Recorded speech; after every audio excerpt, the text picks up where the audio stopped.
Good hour having arrived for the water quality meeting of September 1st, 2016. First item on the agenda is the Shellfish Working Group report. I think everybody received a copy of this one-page summary of what came out of that conversation. Do we want to hear from Thea or any members of the committee, subcommittee, not of the working group on that topic?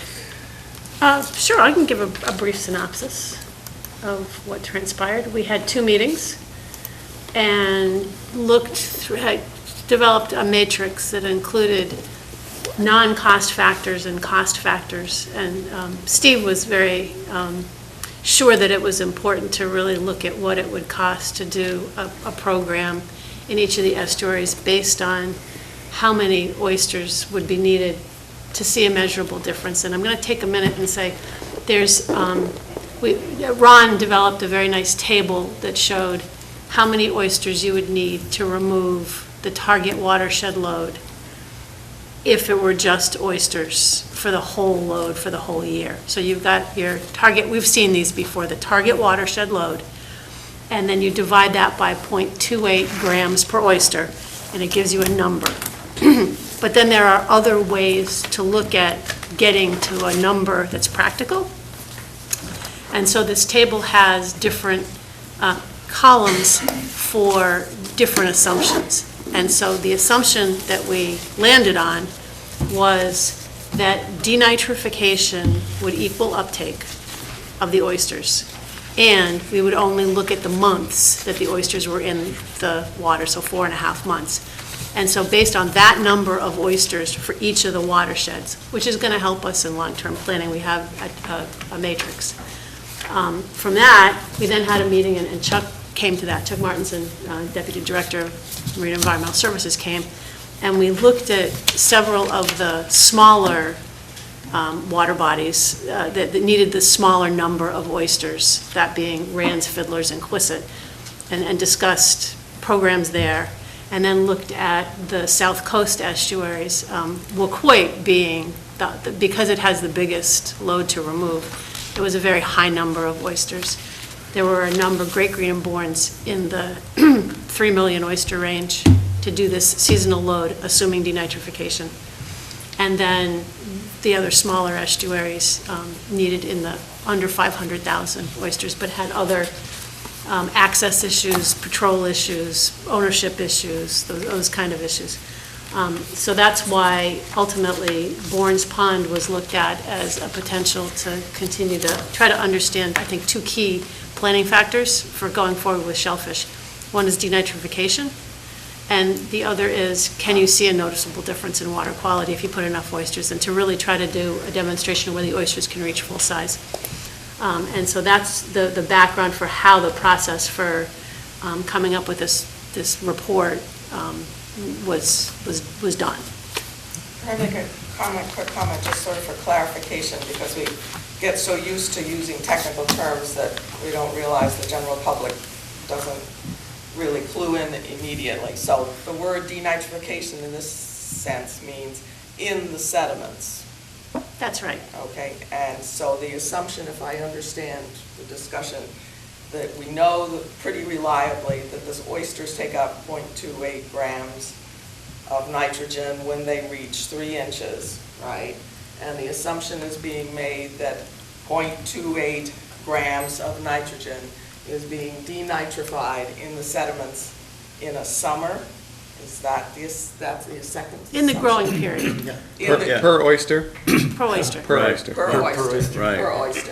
Right. Well, that was a figure that we sort of picked up because it was a very conservative one. It was one that Brian Howes had mentioned to us when he came and made his presentation. He said at least 1 to 1, so that if you got 0.28 in the growth of the animal, then you could assume, based on what he knows up till now, and this has all got to be tested through monitoring and everything, that you would expect another 0.28 for microbial denitrification. I assume it's in the sediments. I mean, somewhere in the pond, basically, but where his measuring devices have been on the bottom. So he's been looking at that. And the other point on this too, because there's still another factor of uncertainty, and that is that what his calculations, I think, are mainly based on are floating gear experience, okay, and not bottom planting. And we are looking at bottom planting,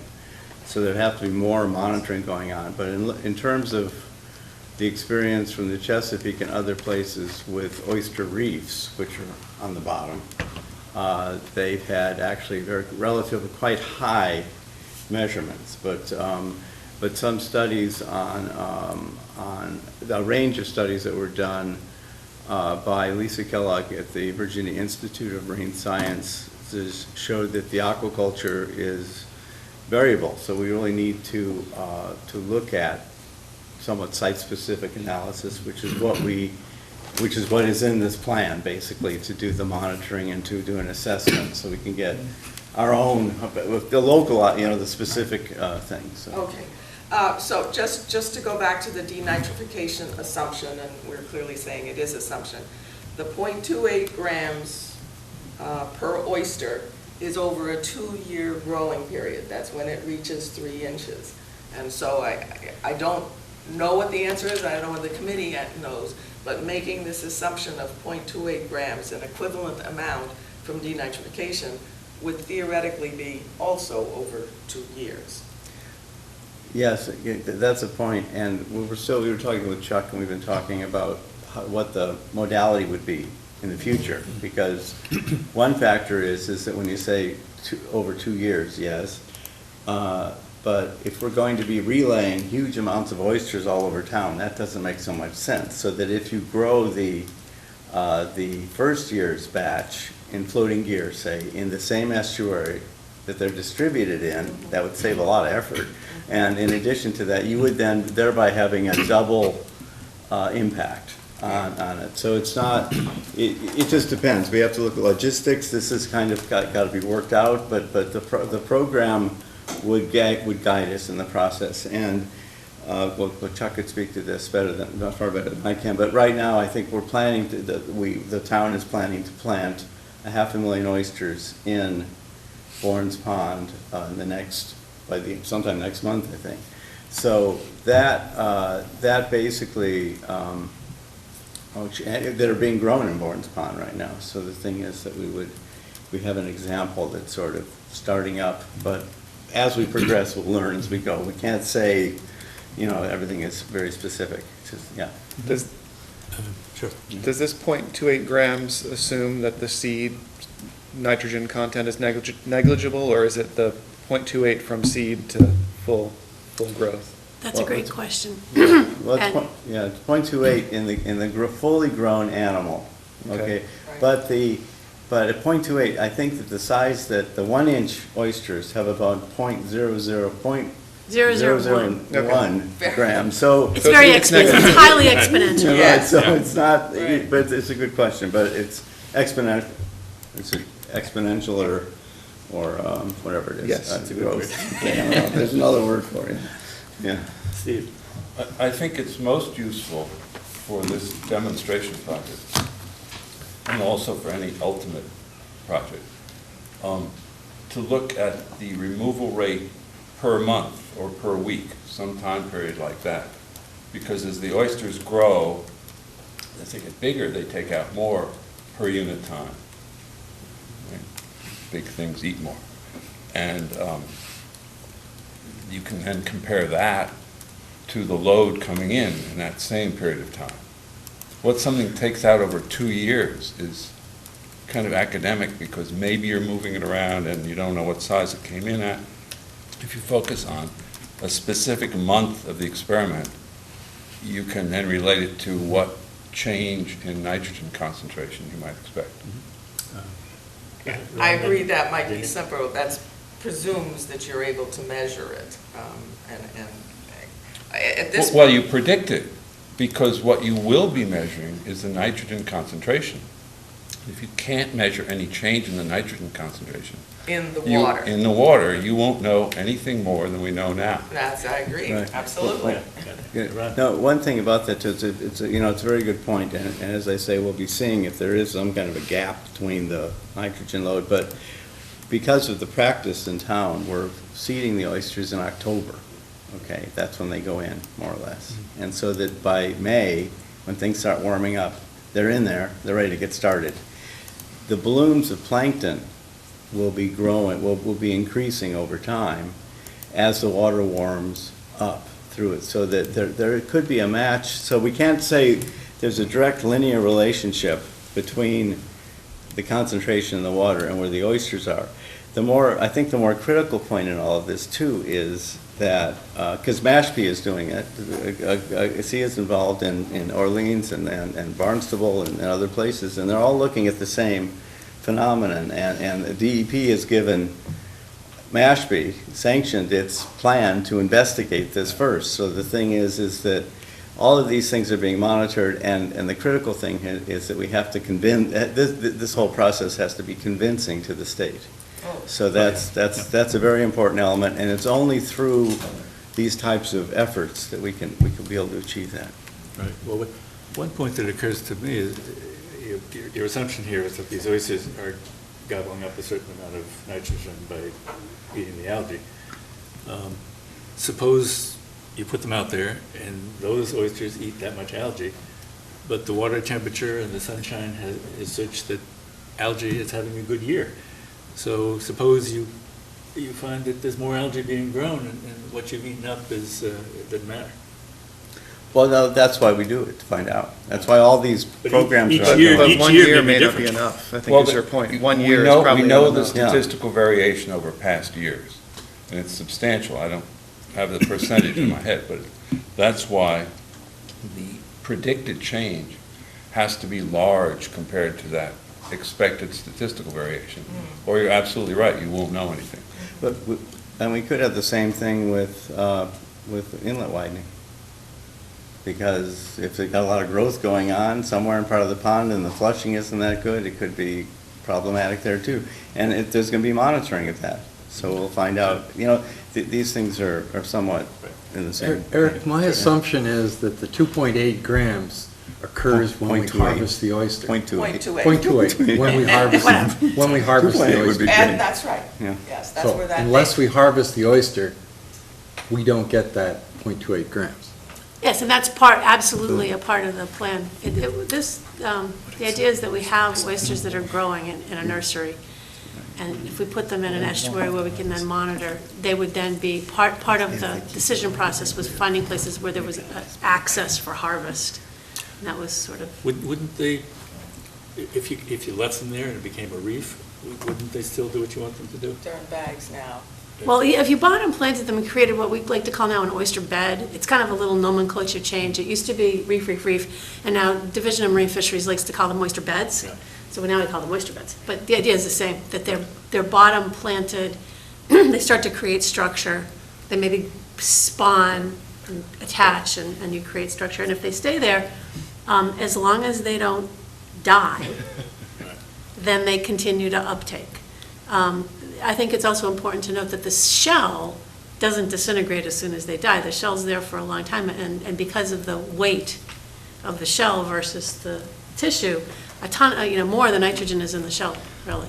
I mean, I'd have to look exactly at the numbers. So if, for example, you built a reef and you left, or built a bed and you left it there, and it just stayed there, and you had a die-off, you could easily remove the shell or leave it there if you felt like you had to get rid of the nitrogen. Or you could just let it stay in the shell and have the shell add calcium and help with ocean acidification. So, I mean, there's a But number of if ways to you look at it. left a reef or anything there indefinitely for decades, it either has to get bigger or it has to start removing as they stop, or it has to release.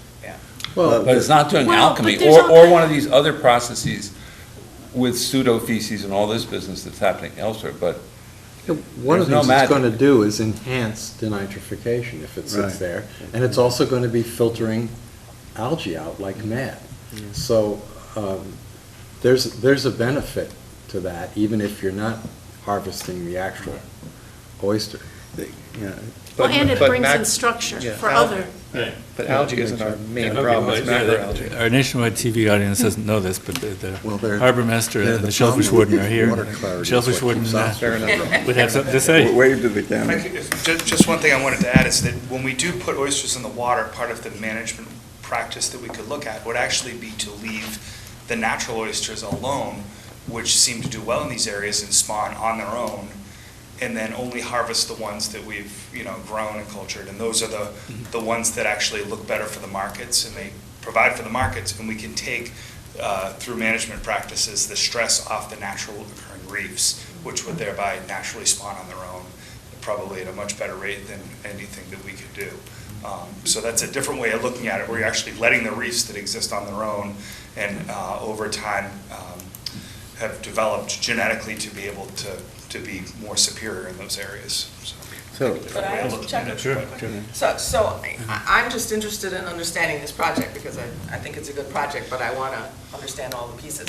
So right now, you're growing 500,000 oysters in bags in Bourne's Pond, Right now, we have about roughly 250,000 in bags, 250,000. and then we're going to bottom plant another 250,000. that's in West Falmouth? Those are actually currently seed that we received from one of our providers that lags significantly to the other two providers. Oh, So I they're see. actually just Yeah, not to the right. point that they can go out into bags yet. I see. So they will be grown in the upwellers into a point that they can actually be directly planted on the bottom. Okay. And it's basically looking at one option being growing on top in bags, and one option just straight planting on the bottom. But you do intend to bottom plant 500,000? Correct, yes. Okay.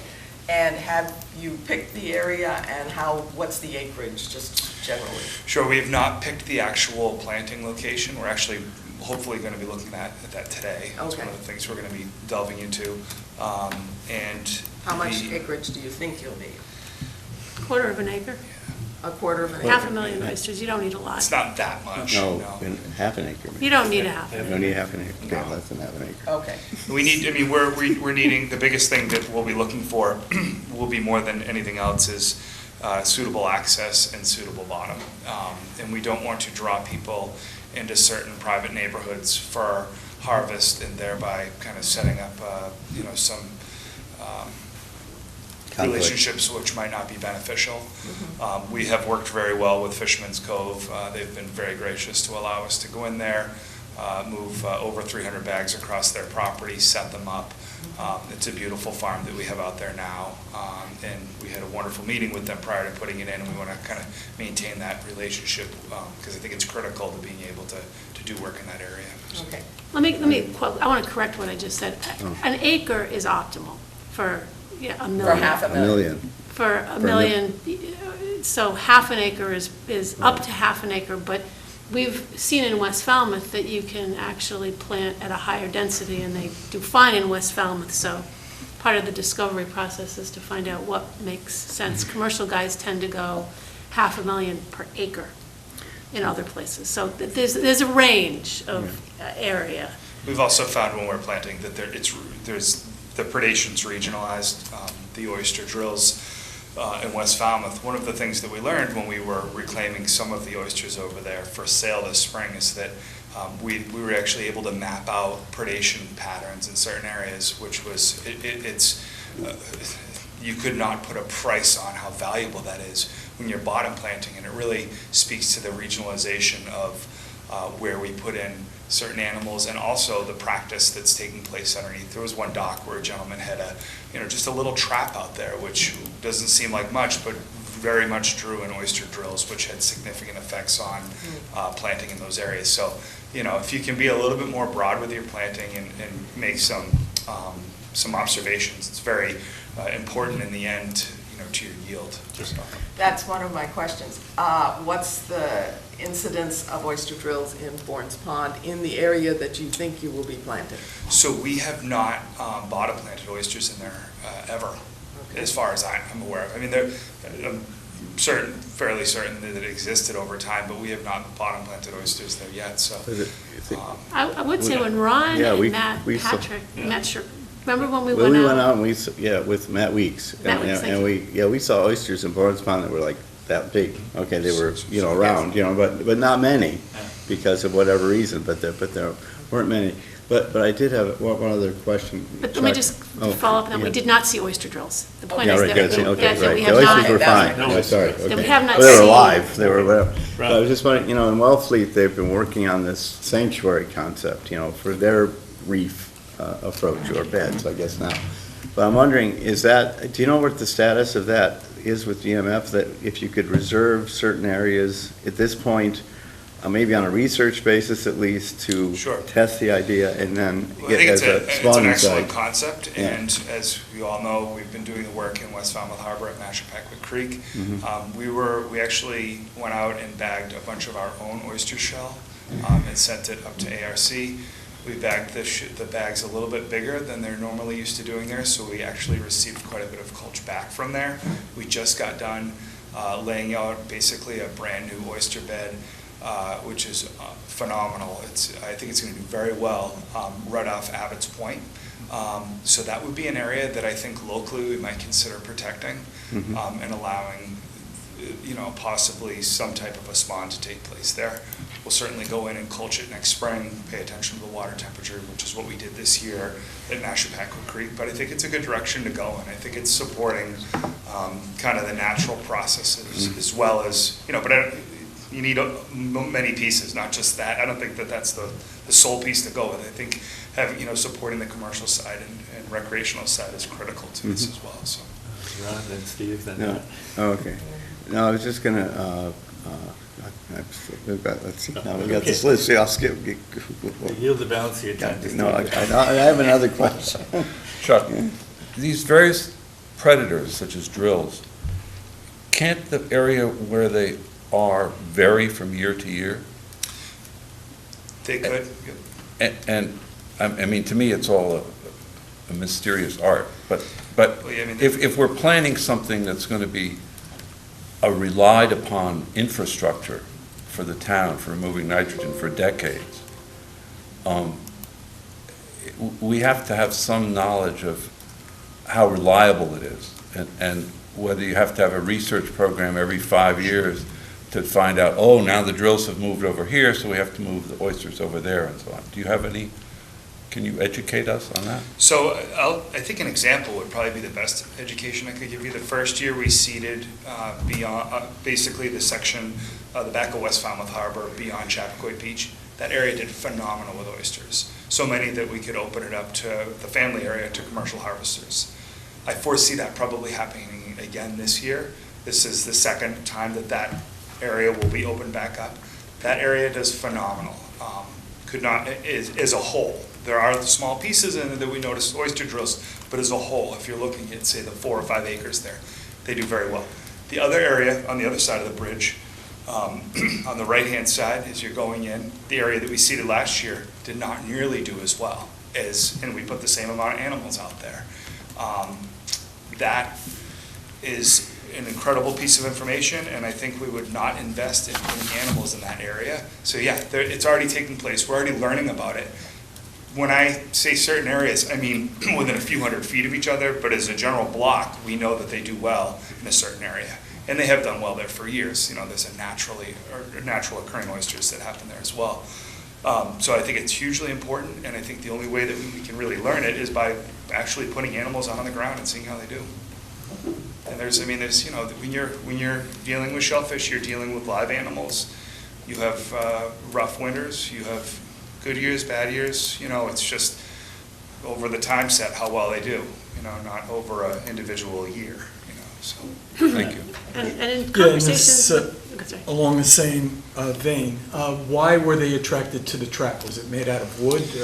What was it's actually because I believe what was happening is they were actually baiting the trap, and with what they were using to bait the trap, it was drawing in the oyster drills into that area for one reason or another. So we had a discussion. It was just a bait trap, and he was collecting green crabs, and I said, listen, man, I'll give you as many green crabs as you can handle. You don't have to trap them. We have enough green crab traps out. We'll give you as many as you want. Just don't put one here. So that might be a way to catch drills. Possibly could be, yeah. Yep. That's a good point. Well, we also did a little drill experiment this year, figuring out how long it actually took to hand, so with with gardens, right, you get certain pests, and the only way to really get rid of them is to pick them off, because they don't have, you don't want to, unless you want to spray crazy pesticides, and you don't have pesticides for drills. How long does it take to actually, if you see an infestation, to actually hand remove the drills? Because if you do that, you get rid of the drills and you get rid of the eggs. And so that's a management strategy. And when we've talked to the Division of Marine Fisheries about, DEP about this, they're actually looking at, 5-year timeframes. So you'd have a management plan for 5 years, and you'd average over the 5-year period how the oysters are being deployed. So if you have you have a contingency for the bad years, is sort of the idea, is that it's not a one-off, but we're so far before that in our planning. Yeah, Steve Rafferty's suggestion when he was on the committee, was if you're looking at a 5-year window, and you assume 1 year they're all gonna die, you only get an 80% credit. Yeah. Bingo. So, I think one of the other pieces that you can take out of it is winter mortality, which is huge, and one of the things that we're looking at would be an overwintering pitting opportunity in the future, which there's a few things that take place there. The animals aren't spending all their energy trying to survive through the winter, and when you actually put them out, you get a little bit bigger bang for your buck. They actually have a lot of reserved energy in them after the winter, and it's another way to beat disease. So you can take large chunks of time, such as the winter, and overwinter them in pits, which is really the direction I'd like to move forward with, and being able to support the program as a whole. And then you have animals the following year on hand to be able to actually grow in bags if you want them to be larger, or direct bottom plant them after the ice. So I sort of want to segue from that, so I now have a pretty good picture of what's happening in 2016. I want to talk about 2017 now. So you got $500,000 on the bottom, and one of your goals, at least as I understand in this proposal, is that you're going to see how many of those survive to the end of 2017. So survival, measuring survival is one of the goals of this project. What do you consider a reasonable or optimal number for survival? I would say at least 50%. 50%? 50% would be reasonable in an area that we've never planted before. Okay. And are you... we've seen a lot higher numbers than that, but I don't want to set the goal at what that could be. I see. Okay, so if you see at least 50%, using your number, survival, then to you feel that it then makes sense to continue to try and develop this area. Okay. During this 2017, these bottom planted $500,000 are going to be monitored by Brian House, and there's no scope of work as to what they're actually doing there, but I understand there's going to be sediment cores. Any sense of when we see this scope of work of exactly how he's going to monitor this half acre that has 500,000 oysters? Hasn't been worked out yet? I would say that Brian has been doing this in 3 different towns this summer, and has a fairly well-vetted scope of work that's actually gone through the DEP for other towns. And so I would assume that we would use a very similar template as what's already been worked out as appropriate to DEP, that includes denitrification and the sediment cores and the number of zones and the density of zones being continuous monitoring devices that collect data on different parameters in 15-minute intervals, and weekly grab sampling, and sort of the density of how that would happen has pretty much been worked out by Brian. It started in Little Pond, but he's refined it over these projects in at least 3 other towns that I know of. So I'd say the scope of work, and that's where those bullets sort of came from, generally the parameters that would be measured, but not obviously the frequency and the duration and all that. That would come in a scope of work. But you're saying that enough thought has been given to that, and that he's done it elsewhere, and he's talked to vetted by DEP about it. We've met with DEP about it. So that's good. That's good information. At the end of 2017, these 500,000 oysters would be harvested? Correct. Okay. And at that time, you'd measure, how many had survived, right? Survivability and shell weight, yeah. Okay, so the entire area would be harvested. Okay. So the other thing that's happening, as proposed here, in 2017 is somewhere between 1 million and 1.5 million oysters are going to be grown in another area in Bourne's Pond? That's my next question. Oh. And if so, where? Okay, not necessarily another area in this particular case, okay? It may not be because of the nature of it, but one thing about the second year, okay, or whatever, the planting, 2017. the planting in 2017, a decision will be made based on, first of all, on survival of the 500,000, okay, to some extent. But that information is not going to be known until October No, that's- of 2017? Right, that's fine. That's, the timing is very good, good point. Okay. Because Little tight. what it means is that by October, we can find out what the survival is. We could probably find out a little bit earlier by just doing a sense of what's happening. If there's a lot of dead oysters there, or if there are not many, then we get an idea, okay, in a qualitative viewpoint. The other aspect is that if they are, wherever they are grown, okay, for the 2017 planting, and to some extent, we would continue the Little Pond program, okay, of like 2 million or 2.5 million, I'm not sure, this has to be worked out with the town, of course, or through Chuck and Greg. So, but the thing is that once that is done, if things work out, then from that batch, let's say 2.5 million or whatever, we can move 1.5 million to Bournes, or move them to other places, as we have been. So the thing is, the program may not continue, because in Bournes, in the same way, if there is this huge oyster drill infestation or something, we would have an alternative way to go. This, in the floating bag, we could do some floating bags, like he's doing this year, maybe even 500,000, maybe 1 million in Bournes Pond itself, depending on what the logistics are at that point. And then, if it's still a problem, and it's not in the floating bags, these could then be also planted elsewhere. So the thing is, there's a lot of flexibility in what to do as we go ahead. Yeah, I'm hearing two pieces here. One time I'm hearing that you're growing them in Bournes Pond from seed, and then I'm hearing you're growing them in Little Pond from seed. Now, Both are right. Okay, good. It's nice So to- far, both are right, yeah. Okay, so for 2017, that's happening in both places? I would think so. We would anticipate continuing our work just north of Fisherman's Cove, and possibly looking at some growth elsewhere within the system. I mean, obviously, I don't want to, speak to any specific spots, because we need to speak with the neighborhood and kind of Yes. do our diligence there, so I don't want to. At the end of 2017, are you going to know enough about denitrification to know enough about denitrification? Dr. House might. Well, it'll be 1 year of data.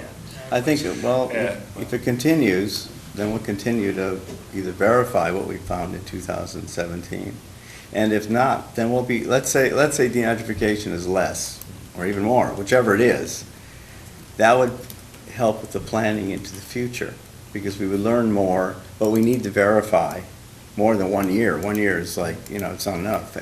But this is also going on around the Cape. So there can be a matrix of an idea. It may be a range of experience, and then you make a decision, most conservative, middle, whatever. I want to, that was one of the major points in the Kellogg paper, which was a review of data and denitrification in a variety of locations, that there was both variability between sites and a lot of variability even within one site. And so I'm sure that's something that we're going to have to grapple with. So it sounds to me like October 2017 is actually a key month to make a decision. You're growing maybe some more seed in Bourne, but you're also growing seed in your nursery, let's say.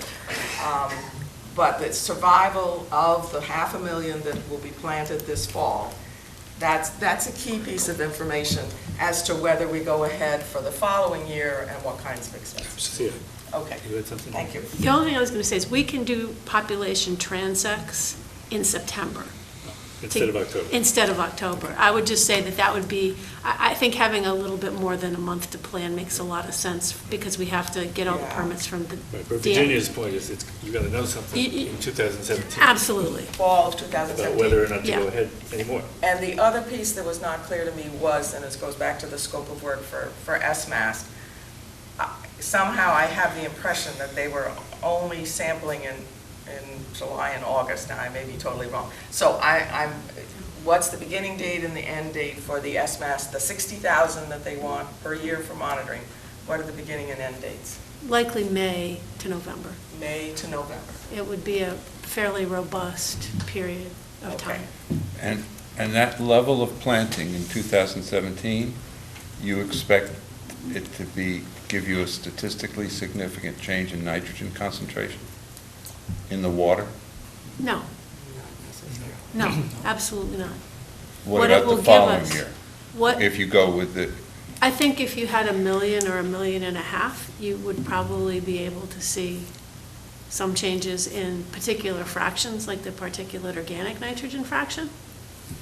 Are you talking about 2018 or 2000? So, 17. so the thing that we're getting, I think just as a bit, the town is already growing 2.5 million oysters in Little Pond, highly successfully, and is looking to relay that into areas that ultimately are for recreational and commercial harvest.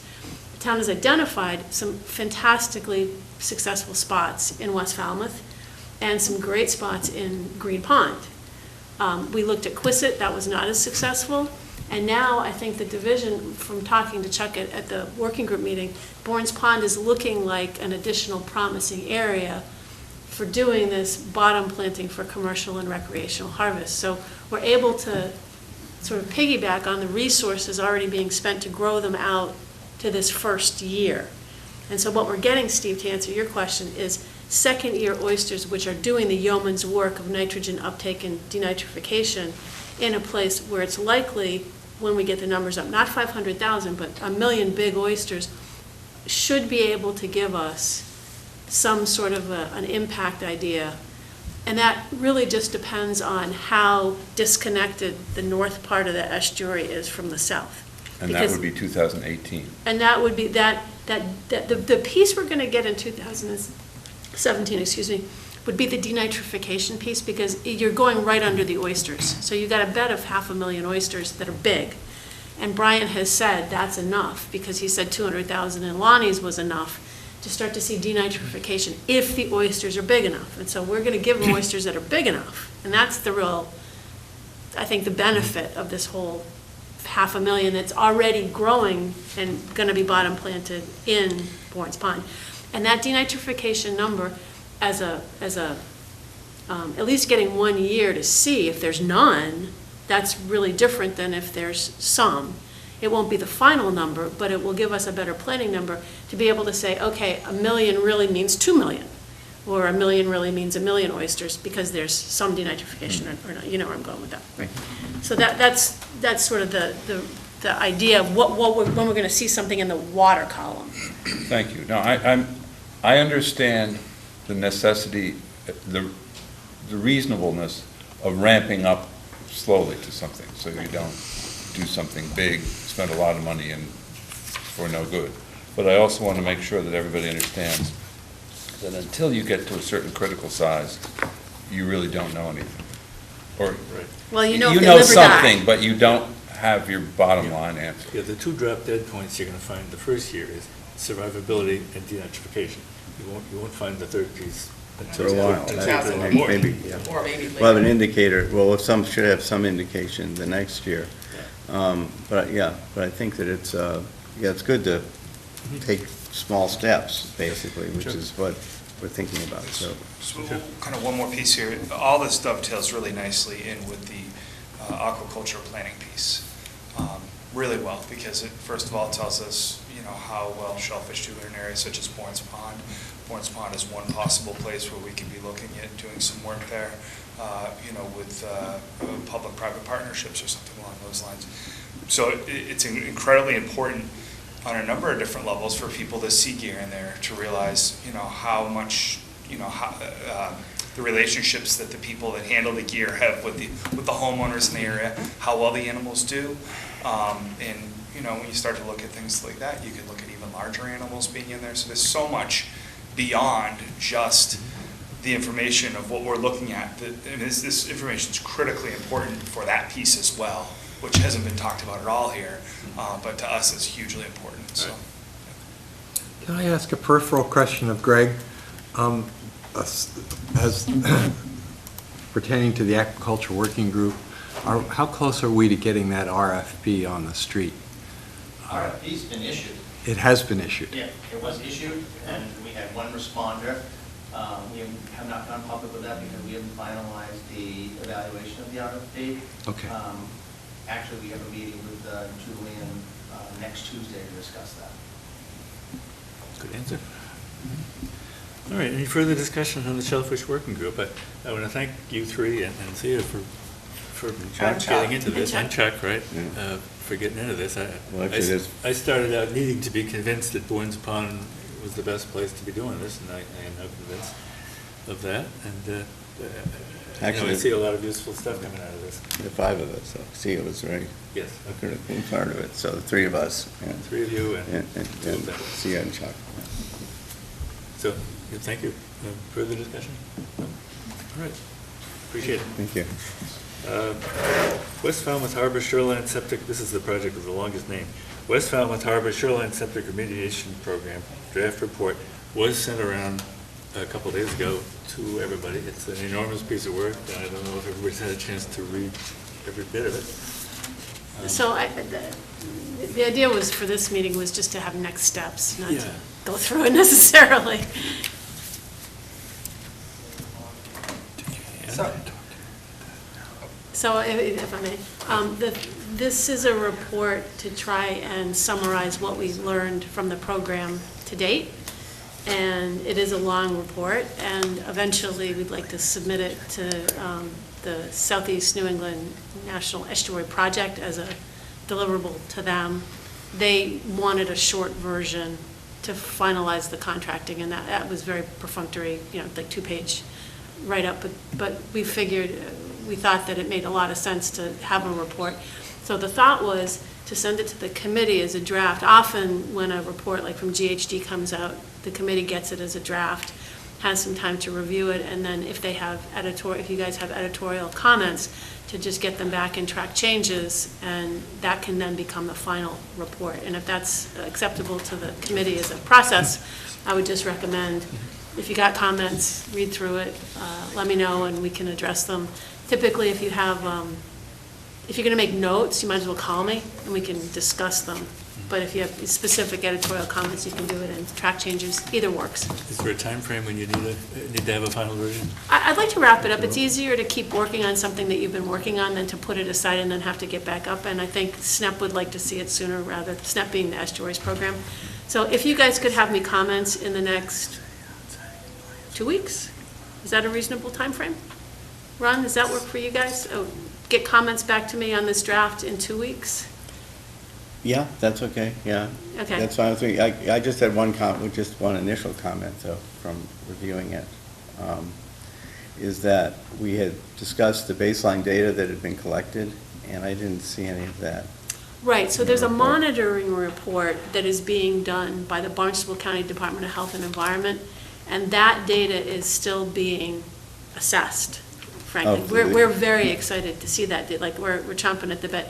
And I think that by the time, in a couple of weeks, I'll be able to at least put a table in that report that shows Okay. pre-installation nitrogen concentrations, and then we've taken samples for July and August.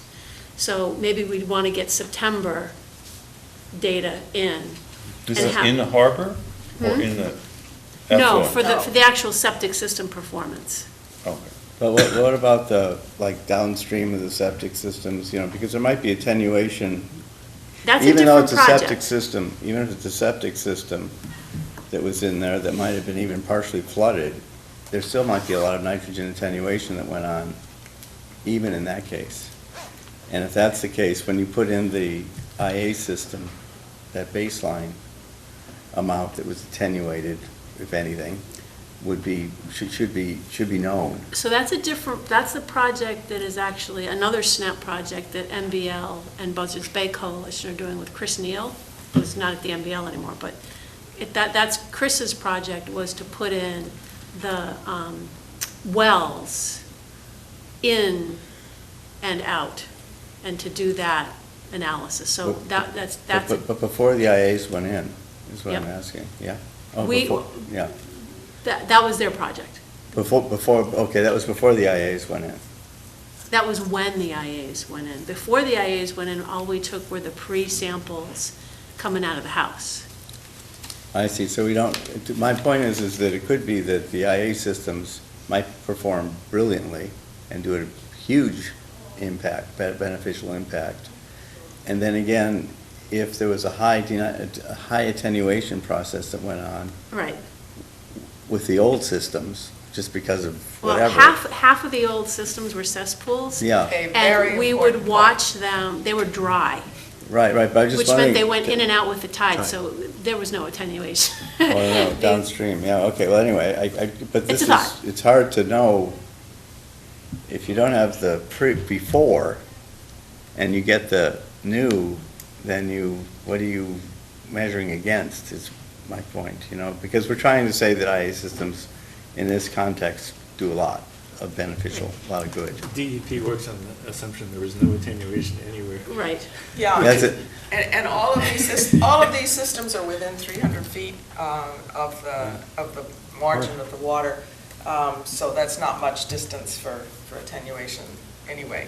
But the basic point is, this project is to test the ability of these particular technologies to see if they work. And so you want to look at the house level, what's going in, and then you want to see ultimately what's going into the ground. Ron is absolutely right, however, as we all know, there may well be, in fact, there is Yeah. natural attenuation. Sure. Yeah. They're- Well, right. I'm just saying, normally, when I asked that question before, but maybe it wasn't clear, what I understood was that there had been. Can I ask a question about next steps? When we were at the little celebration in West Falmouth Harbor, Yes. there was a discussion from Mark Rasmussen about stage 2 of this. And so, are they going to try and set up a program that will go after another 20 houses? We have been talking with the coalition about that, and they are willing to participate in that financially and otherwise, and we've been sort of scouting around for possible funding sources to step up to the plate here. I think the EPA is a possibility, but they probably have learned as much as they want to learn about this. But there are other sources, and we'll be chasing them around because it's a program that has shown And I gathered major results. from the discussion with the coalition that they're going to use this West Falmouth experiment as a model around Buzzards Bay. So that Yes. they're going to be going and looking to do this in other Yeah. places. Well, they're excited, and the basic premise that if you can offer a homeowner $10,000 and get them to put in a system that reduces a huge amount of nitrogen from that house, that's a model you want to talk about, especially with waterfront homeowners. Yeah, Matt, and then. Quick question, and I hope this is pertinent, but is it possible that George Hoyfelder's layer cake might be involved with the? It's one of It the is. ones. Is it- It's one of the three Great. that's being Yes. tested. Good, Yeah. good, thanks. I Yeah, didn't we did realize that. install a layer cake, Yeah. and George Hoyfelder has gotten significant funding to install more, at least 12 more layer cakes, if not 15. Any idea of the cost versus other systems? The one we installed had a huge strip out, so it wouldn't have been more expensive than a standard soil absorption system, but to put a soil absorption system in would have been expensive. So the only addition that the layer cake has, In other words, they had to take out the old leaching field and they had to dig 15 feet down Take out a lot of the and soil. and fill. Take out a huge rectangle 15 feet down. okay, And this is fill- George's system, fill it up. No, well, I'm so not clear. George's In that one system particular And that's- location. Yeah. doesn't add a huge expense to what you would do for a regular soil absorption system. But by Okay. Title V, if you've got certain kinds of clays in your soil, you have to strip it all out and replace it with good sand. So And that was the variable in that case? that was a variable in Oh, that okay. case. So the 15 more, That would be an issue in the West Falmouth area, that might not be an issue in most of the rest of the. right. And so I should pass around, we put together a certificate of appreciation Yes. for our nationwide TV audience, here we go. And then I wanted to show you guys, we hand wrote the different homeowners on this line, and we had Doug Jones, the chairman of the Board of Selectmen, and Mark Rasmussen sign, but this is what the certificate wound up looking like. Yes, I want to thank the committee members who came, and obviously the chairman of the Board of Selectmen who came, and these people were very happy, for considering they had just spent a lot of money. And they knew people who were willing to do it. It's quite a little contagion going on over there. Yes. Should be no surprise that they don't have to live with their neighborhood all ripped up for But Yeah, 3 as years. opposed to sewering, I think Yes. that's something we appreciate. Yes. Very nice. I think this is a great thing, but I think if you're looking for funding, I mean, I'd love to see it expanded, but if you're looking to regional entities like the Buzzards Bay Coalition or the EPA, if you put yourself in their shoes, wouldn't they make more sense for them to fund something on the other side of Buzzards Bay even, to spread it around sooner? But I think the other question for any funding agency is, what's new about this submission that you didn't learn from the last one? That also. We have to paint that picture for them. I'm just saying, we might have to look at more local Yes. sources. Yes. Yeah. I wanted to make a number of observations. I'm halfway through the report. One has already been mentioned, and that is, of these 20 houses, 11 had cesspools. 11, more than half, had cesspools. So if that's the pattern for these older villages, whether it's Davisville or Minot or, other places, that's something for us to think about, because clearly there's a pretty close hydraulic connection to the bay and a greater export of nitrogen. The second thing I noticed was that of these 20 installations, 10 of them were the black box. These are tight tanks. These were all summer houses. They're only used in the summer. There's a restriction on them being used in the winter through the Board of Health. And I don't have a problem with that, because I think it keeps a mix of housing and makes summer housing affordable for, moderate income families. But of this experiment, we really only ended up with 10 new tests of the hood, the eliminite, or the layer cake. And so I think we need to just remember that fact too. One of the things that was very interesting that we're learning, because we call them black water storage tanks, Right. is really looking at that question of how much nitrogen is in the gray water. And that's a pretty useful Yes. factor to understand on a bunch of different levels. And the other thing is water use and the number of times you would need to pump. Because if it turns out that if you have a low full of toilets and you don't need to pump very often because you're just moving your toilet water, it could be an option for year-round homes.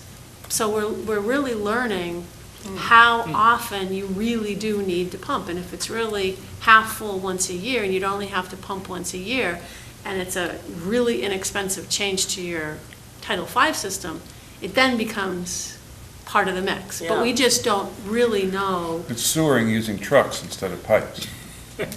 Yeah. Yes. Yes, that's right, Yeah. but once a year. Once a year, year. twice a year. Yeah. And with the geology that you've got in West Falmouth, looking at on-site, I think is definitely, if we're looking long-term at different watersheds, I think there's a lot of potential here. Because they were by far the cheapest. They were the, $10,000, $15,000 changes. They were not. It's not expensive if you've got to put a tank in, because you don't need a new drain field. Right. But it only means that you're diverting where you have to treat the nitrogen. Well, So you have to have a functional What he master just treatment said. plant. That's right, that's what he just said. To It's going to denitrify. increase the septage number at the main plant. Right. But if the main plant is treating to 3 milligrams per liter and discharging way upstream where there should be a lot of attenuation.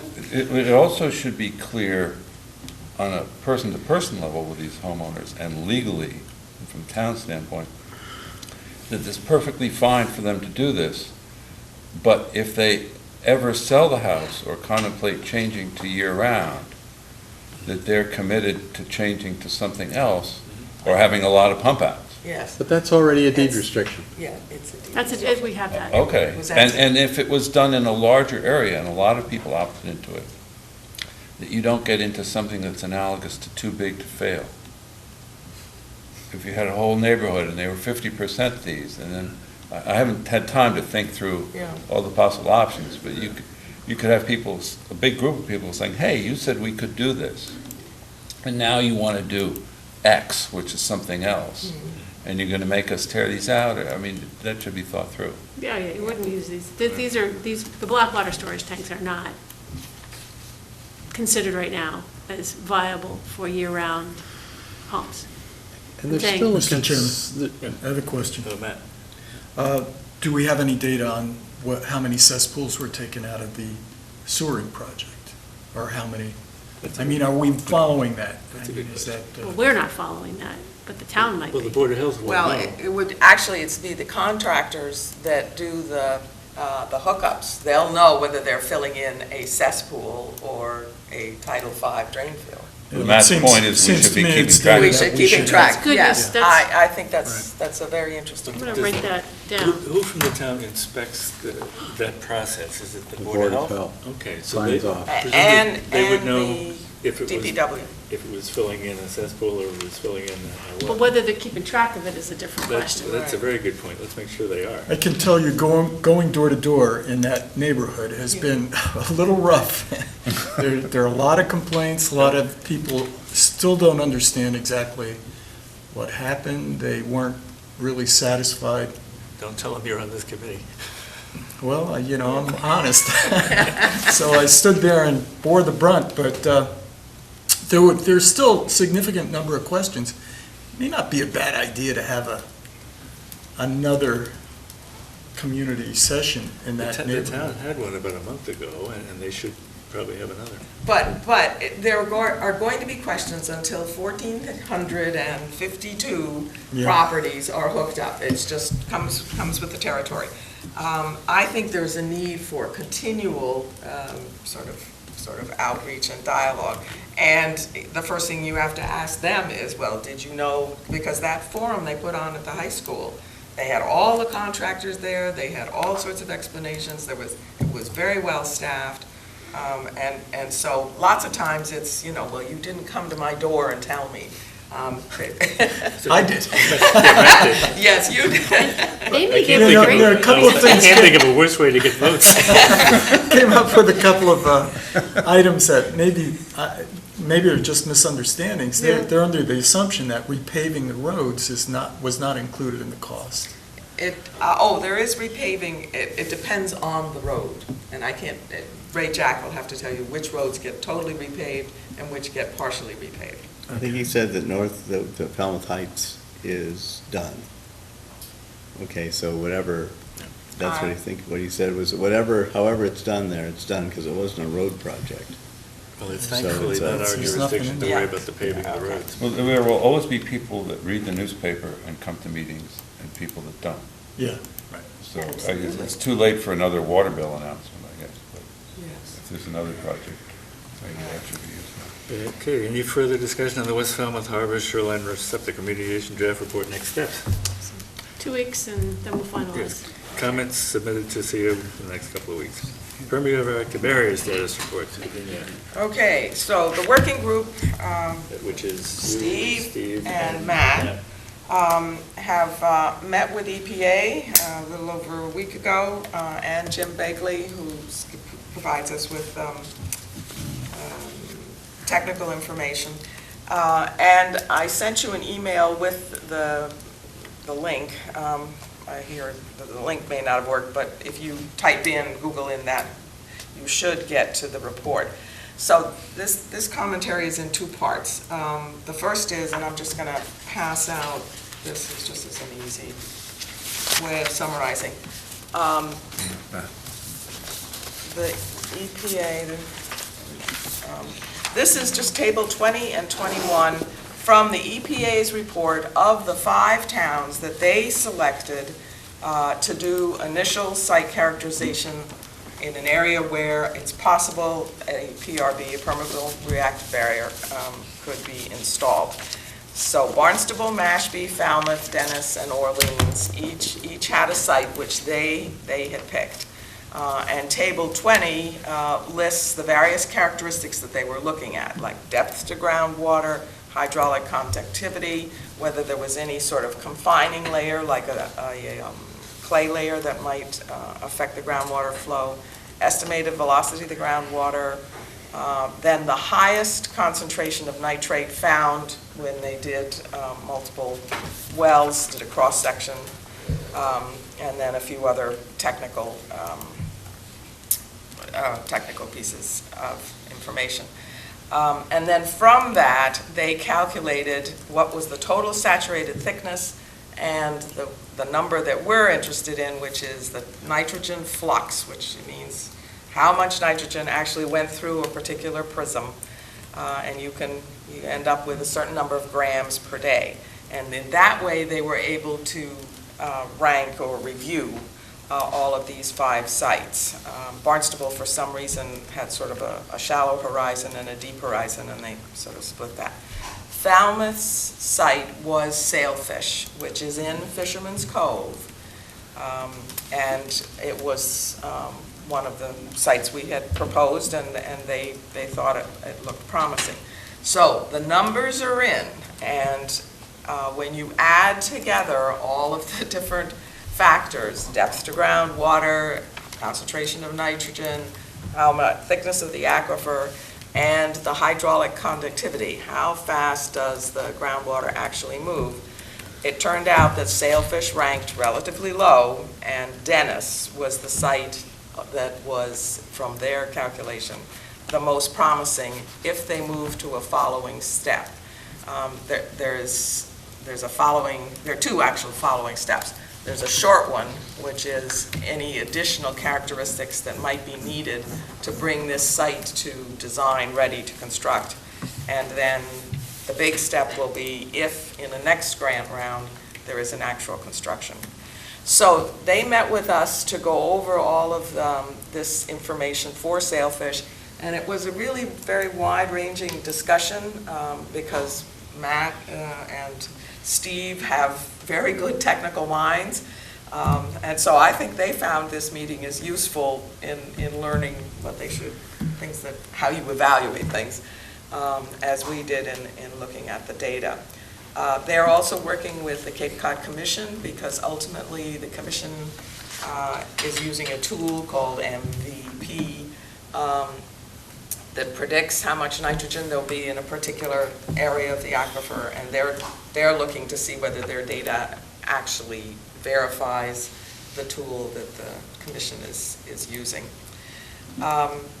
Steve, I don't know whether you'd like to make the observation that about when the numbers are crunched, you might end up with a town like Dennis, where that's the place you should put a PRB. But your point was, what's the percentage of nitrogen that's actually being removed compared to the amount of nitrogen as a whole that's in the watershed? And if it turns out, am I quoting you right? Yeah, you just made the point. Okay. And if it turns out that the PRB, even though it works very well there, is only removing a small amount of the nitrogen that needs to be removed, that is something. And therefore, it would be stupid for the town to do it. To expend their money on it, yes. Whereas in a way, we were saying, ultimately, when they come to evaluate, we come to evaluate where PRBs are put in, even if we might have a lower ranking, if it turns out it's removing a significant amount of nitrogen relative to the amount that we need to remove, then we might still be in the running. Although I was still grasping at straws, because we still lost. Yeah. I mean, you gotta admit that. And it all depends on the geology of the geology and the hydrology. But SEA presumably has access to that data for Dennis, and could, I mean, it's all public, right? All these TMDL models for the whole South Coast. You could look it up. Right, well, so one of the points that I made at that meeting was that they weren't really comparing apples to apples because they were using different depths for different towns. That's true, also yes. true. And that was, Yep. that, to me, it was really a very important, to me, it would have been very important to look at the same depth and then to say, okay, so at this depth, what's the total relative to the target? And what was very interesting for sailfish is that it was absolutely within the range of what we had predicted using watershed MVP, If we use the same depth. if we use the same depth, Okay, good. which is very important. And then Right. Matt was going to. Ron? No, I thought we had a discussion a while back where the, kind of like the maximum depth that was technically financially feasible was like 40 feet, and we got a 55-foot thing here, so isn't that kind of like, makes it, Right, no, but this is the point, is that Yeah. in some places, most of the nitrogen is shallow. So you can get a big return On on a an shallower. inexpensive injection or an inexpensive trench. And so if that's true. Or injection. Or injection, yeah. If Right. that's true, you should get credit. Your nitrogen return on investment is lower, if you is make a higher. shallower one. I mean, I think that's one of the reasons why they liked the Dennis site, is that the treatment zone was, not only did they have the highest concentrations, but they had a very narrow treatment zone. Yeah, it was only about 23 feet. Yeah. Yeah. But I also wanted to make the point about site selection, is much like the oyster problem, we first need to figure out whether or not a PRB will work. And then, of course, the secondary issue is what will the benefit be to that particular estuary where it goes in. But there are a lot of unanswered questions about how these things will work Right. in practice, in the ground. Right. And EPA is interested in this research, how they work.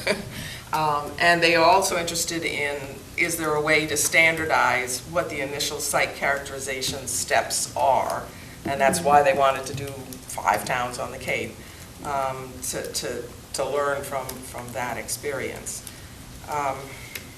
So that's where that piece of their research stands at this point, and they're in conversation with Dennis. It's not clear yet at this point how that, whether Dennis will want to proceed and do the final small step of but they also did, and this is the second part of the report, they also did what they call supplemental work on the parcel that this town has been interested in, and that's the Shorewood parcel on the corner of Shorewood and Route 28. They had enough money in their budget to do these 5 towns as their research project, but because Falmouth had already invested a lot of information, they were able to sort of get on the train and give us some more information for the Shorewood parcel. There were some data errors in their draft report. That there was a datum that 2 different entities interpreted differently. And so I have not forwarded that to you because the initial draft that they sent us was, I call it, it's a rough draft. And so they haven't sent me one that's incorporated the corrections. We have pieces of it, but I haven't forwarded that because I don't have a complete document at this point. Shorewood still turned out to have high nitrogen concentrations within the range that we're looking at here. And the geology was promising. So that's still on the table for discussion. And it has the added benefit of being a town-owned parcel, so There you go. it looks like a very promising site. I did want to add about this table that you passed out, the issue of the units and the fact that they're incomplete. So when you look at this nitrogen removed in grams per day, it seems pretty insignificant, but that's because it's grams per day per linear foot. So you have to, Right. if you want to put in a 1,000-foot barrier, you multiply these numbers by About, 1,000 right, to get the total nitrogen that That's could right. potentially be removed if you captured it all. right. And that was another correction that they were going to make. That's the report. Terrific. Any further discussion? Thank you all. Any other, okay, next one, I guess, the Mill Pond Neighborhood Meeting. Back during the summer, the East Falmouth Village Association met and asked me to come, and what I got was an earful about Mill Pond. which anybody who drives by Mill Pond, which is in the center of East Falmouth Village, will have noted that it's covered with green things growing, and it smells. And this has been the worst condition they've ever seen from people who've been there all their lives. And they had a lot of sort of interesting observations as to what might be causing this, and because that particular water body is critical to what we're doing, we are assuming and hoping and expecting that it's going to take 50% of the nitrogen from the north side of Route 28 and deal with it without us having to deal with it when it gets down below 28. I thought it would be useful for us to go to East Falmouth at our next meeting and meet with the folks there who know what's going on in that pond, and tell them what we know about the estuary and the watershed, and have a dialogue. It's something different than what we've been doing, but it seemed timely and appropriate. Oh, thanks. I have kind of anecdotal information about this, but just as far what I know is that they've been talking about the fact that someone even came to the meeting, I think here, saying that the outflow channel or... We did figure that out. We did check that out. It's not blocked. It's not blocked. It's not blocked, okay. It's not blocked. That was the first question. Okay, so this particular year is an extremely dry, hot year, so it's an outlier in a way, but it may be the future, who knows? But the thing is that I don't know how, we have to look at, that's a whole economic thing, because if it's a heavy rainfall year or something, I mean, things may change quickly by Monday when this thing comes up, the storm comes up, you know, it might be a big change, but, yeah, I don't know. Sure. Okay. Just quick, Yeah. anecdotally, after we've had these long dry periods and then we get a lot of rain, this is when we're going to get fish kills. So I don't know if there's something to be learned by that. But I think, if we get a lot of rain with this storm, keep an eye open for fish kills. Visit your local estuary, see what's happening. This problem in Mill Pond was started last year. It was noticeable that there was a lot of coverage, and this year it was total. But this is not the only pond in town that is showing this. Oyster Pond in Woods Hole has a similar condition. I'm sorry, does not have a similar condition, but is under stress, and the local OPED newsletter said it's about to crash. And Brian House felt that it was largely due to the drought, and that many other estuaries and ponds in the area are experiencing the same thing. So everybody's saying the same thing. And then I noticed on Thomas Landers Road, there's a pond on the south side of Thomas Landers after you've passed the dump and before you reach the intersection with Turner Road. And it's the same thing. It is totally covered. So it may be the drought and rainfall conditions of this year that has exacerbated a problem. That particular pond does not have many houses upstream, whereas Mill Pond has quite a healthy community that is upstream of it. So my question, well, I think it's important to meet with the neighbors, and it's important for us all to keep watch of what's happening in our environment. I am wondering whether inviting Wendy Bissler from OPEC, do you think there would be any sort of cross-communication there that might be useful? Could ask her if she wants to come. I think Brian, would be good to see if Brian's available. See if Brian, okay, because he's seeing it in estuaries, Well, yeah. or freshwater. Well, he's the scientific expert. Yeah. Somebody, yeah. But this pond you were mentioning on Thomas Landers Road, I mean, it's often covered with vegetation. It isn't just this year's. It isn't just this year's, that's true. It's not so unusual there. Right, but Yeah, it's right. totally covered. Yeah.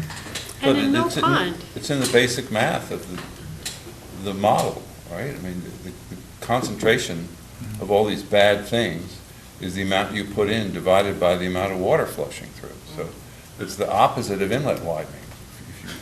drought is the opposite. It doesn't matter. Shut off the It doesn't faucet. matter whether you shut off the exit or shut off the faucet. entrance. Yeah. You've got less flow going. Yeah, Okay. Mill Pond has been degrading for the past few years. And so when Doug Brown had come to the committee, it was in the spring, the early spring, before this season had started, and was concerned about what was happening from last year. You know, so Right. Mill Pond is sort of Yeah. this, and obviously a drought is going to amplify a problem, but One of the factors we've heard from at least one of the neighbors is that there used to be some harvesting of the green Oh, stuff up there, and don't do that anymore. maybe you may want to try doing it again. Well, that's the follow-on piece. If you have a pond that's getting too many nutrients and growing green, green growth, what are the options for dealing with that? And if it is harvesting, what does that entail, both in terms of permitting and cost and company? Those are things that we don't know at this point. Yeah, just to tag on here, again, going door to door, this time in Mashpee, just above Red Brook Road. In Red Brook, that stream and the pond above Red Brook Road, there is, that's been choked off by various weeds for a couple of 3 years maybe that people have been concerned about, so they were asking me about that. Yeah. So it's happening all over. Well, it's worth our while, if for no other reason than to develop a relationship with this neighborhood, because we're going to be coming to them in a year or so with a plan that'll impact them, and they ought to know who we are, and we should know who they are and what their thinking is. I think that's an interesting comment, because we have this December 2019 deadline for issuing a report, CWMP update, for all the South Coast watersheds. And so, in effect, this is the Green Pond watershed. And so if we bring a map so that they understand where they are in the context of the whole area. Absolutely. Okay. should we invite Brian House? That was brought up. Is Sorry? that- Should we invite Brian House? Should it- Yes. Well, we can ask we'll see if he's willing. If he felt like Right, it, yeah. if Yeah. it comes. And you Yeah, said, We Wendy. don't want to I'll load ask it too much with You'll ask her? expertise from our Sure. side of the table. Yes. You know, these people who live around this area have generations of experience with this water body, and I think we're there to hear from them. Right. Not just tell them what we know, because we don't know enough. No, we don't. So the proposed date for that would be Thursday, 2 weeks from today. We would have to start at 5 o'clock because the library closes at 7, and the librarian will stay till 7:30 because she cares about the pond, but that's kind of the outer limit for how long we could stay. Is that So, okay with Is that all right with everybody? You would have to. It's 5 instead of 5 instead of, 4:30, which had been said before. Right. yeah. This is at the East Falmouth Library. Yeah. East Falmouth Yeah, Library. we would meet at 5, and that topic would come up at 5:30, so we'd have half an hour for anything else that came up. So what's that date, the 5th? 15th at the library. It also means it wouldn't be televised. Right. We might be able to get it. Well, it depends on whether they want to Right. become mobile. Right. Well, they have this van. Yes, they do have this van, that's right, Maybe they could. So, yeah. anyway, if there's no objection, I think we'll keep going ahead with this. And see you there in 2 weeks. Report of members and staff. Any other topics that we haven't touched on or heard about? No, I just wanted to clarify one thing about the discussion on agenda item 1. That basically, the committee is supportive of the report of the Shellfish Working Group. Is that right? Is that what the sense of the committee was? Well, I think that's accurate with some caveats. That it appeared to me that the conversation was along the lines of that this is a two-step process. That the first year will tell you enough to know whether there should be a second year. Right, but the first year has monitoring involved and Exactly. stuff like this, so Right. I'm just wondering if, So the first year would cost 60,000 plus 15 for a body, an extra body to handle the extra workload from the What? division. is that, Okay, I thought, yeah, okay. Well, I thought that was like was that next summer? We would have an extra person with the 50,000, for the half a million that are being put in this year? That presumably didn't require an extra body because it's being done now. Right, it's being done now, but, okay, but next summer there would be, yeah. Okay, Right, yeah, if you were doing right, it okay. next summer, Yeah, you'd yeah. need, am I right? Is that the, I think the idea would be that for a one-year program for next summer, you'd want to budget 60,000 for monitoring and 15,000 for a staff person to cover the logistics of putting more seed in there next year, which is what they're planning to do. Right. And our policy for the last 5 years has been to go out and seek other people's money to do this, so that we're not asking the town of Falmouth as our first resort. So we'll be doing that. I had a conversation with Senator DiMacedo's office a few days ago. Reminded them that we had put into the state bond bill $100,000 for shellfish, oyster reef in one or more Falmouth estuaries. And so they said they would help to try to shake that money loose. As Matt will tell you, a bond bill money is not money you can take to the bank. It's sort of a wish list, but it's an authorization at least that if the DEP or the environmental agency up there wanted to go along with it, they could release that money for our purposes. So I think that would be our first resort, is to Right, get that money from them, and if not them, some other funding entity for this first year. Right, right, but basically, if the money's there, then we would, it's more or less okay. If the money is there? Go ahead. No, if the money, if the state gives us the money, or if the money comes from some local foundation or wherever it is, wherever it comes from, then the program is sort of, what we've come up with is okay. Yeah, the consensus I heard here was that first year, the 75,000 Yeah. is something that we would like to do if we can get the funding. Right, okay. With other people. However we get it, right, okay. So I'm curious, Virginia, what did you mean if we filed the article and we get the funding beforehand, then we could just, Right. Well, Yeah. there's no filing of articles here since it's tomorrow. There may be a private article filed, but this committee is not in a position to do it. Okay. But on the other hand, things could happen, so if there's going to be a Right, private but- article, we would be interested in Right, seeing what it okay, is. but the thing is that even then, it's like, if there were an article and there was funding approved by, or allocated, or whatever the term is, appropriate. and then we got something from the state, we might be able to defer or do something, or work it out. If we got it from the state, there'd be no spending town. Then we'd be meeting. spending money, right, okay. On There's the the other hand, point, okay. if the town meeting voted it, the state would say, well, see you later. Yeah. Well, then you use the state for the second year, Yeah, maybe. Well, Whatever. again, there's a lot of wishful thinking on the state piece, because. right, yeah, right. Every town has got a Right, everybody's laundry got the list, right? earmark, and they'd like to see. Yeah. Mr. Chairman, I think it would be valuable, though, if we requested that the selectmen send a letter to DEP or controlling agency of that money and ask for release, because it is a very important project in the scheme of things. Yeah, well, it certainly is. And I think we'll have the conversation with the legislators first, and hopefully they can sound out the department and let them know of our interest, and then do what we have to do to express that interest. As you well know, you gotta go see these people Yeah. early enough, and if you want to shake any money out of them.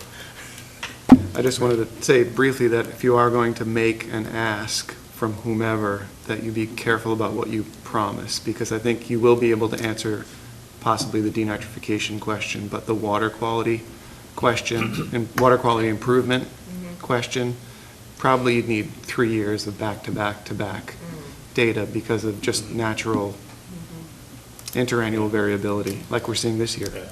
Some of the Okay, pond good water point. quality. In real life, I think we're asking for the first year, because Right. there may not be a second year, but Yeah. we know there'll be a first year.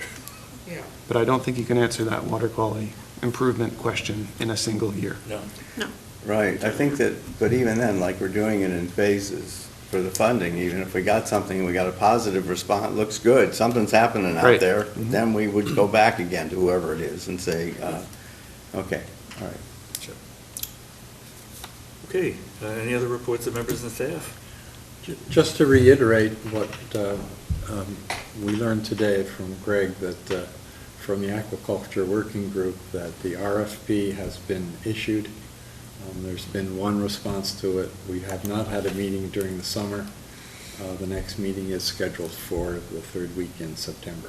Can you say briefly what the RFP is? We have not, the working group has not seen the RFP. That was Well, developed it's by posted. Julian. No, it's been It's posted. some idea, I don't. It's posted I somewhere. mean, is it to buy bubblegum machines, or, I have no idea what Town it is. meeting voted this at the last, I guess at the annual, and it was to, we were there, what were they? The premise was to evaluate the shellfish capabilities of each of the estuaries. Oh. And basically come up with a town plan for how to manage our aquaculture resources. Okay, starting with identifying them. Well, since nobody here has seen it, we probably can't get into the details. Right. Okay. But that was what town meeting asked for. So. Right, but it was posted somewhere, because it's been responded. I reviewed the aquaculture plan. The plan has several tasks related to doing a survey of the estuaries and then developing, working with the working group and the division, plans for how to move aquaculture forward, what the carrying capacity is, what areas of least conflict are. Basically, coming up with an aquaculture plan for the estuaries is what it is. If it's, he said it's released and they have one response, so by definition, it's public. I Yeah. agree. Right. It's Yeah, it a- is. it's a- Yeah, no It question. should be posted. So, You can certainly ask the division for a copy. all right. Vote on minutes of prior meeting. The last meeting was July 21st. You'll notice I put the link to the website Okay. where people who really want to see what the whole meeting was can watch.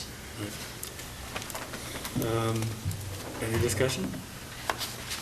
Can I have a motion to approve the minutes? So moved. And a Approved second? as written.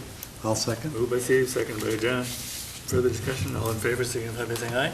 Aye. Opposed? The ayes have it. Abstain, I was not there. One abstention from one who was absent. Matt Patrick, were you there? I don't think so. July So 21st. two according abstain, to Matt, the the minutes. Matt's abstained. Matt wasn't there. Matt wasn't there either. Matt, you have a motion for me? I move adjournment. Thank you. Moved and seconded, all in favor? Steve seconded it. So East Falmouth So, School at yeah. 5 o'clock for the Right, next meeting. Right, the new notice will go So you got out. some Oh, the brief- school. We'll see. East Falmouth East Falmouth Library. Library. Library. Thank you. Okay.